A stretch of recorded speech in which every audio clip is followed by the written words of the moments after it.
ఓం శ్రీ మాత్రే నమః. రాగి పిండితోటి చేసే వీటిని బిస్కెట్లైనా అనొచ్చు, లేకపోతే అప్పాలైనా అనొచ్చు అనమాట.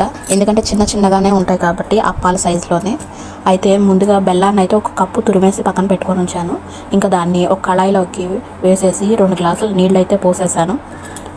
ఇంకా పల్చగా కరిగిపోవాలన్నమాట. చక్కగా ఏ పాకం అక్కర్లేదు, కరిగిపోతే చాలు. అలాగే ఒక 2 స్పూన్లు నెయ్యి కూడా వేసేసి పిండి కూడా 2 కప్పులు తీసుకొని పోసుకుంటూ చక్కగా కలపాలన్నమాట. కలిపిన దాన్ని ఒక 10 నిమిషాల పాటు కొంచెం వేడి చల్లారే వరకు మూత పెట్టేసి పక్కన పెట్టేసుకోవాలి.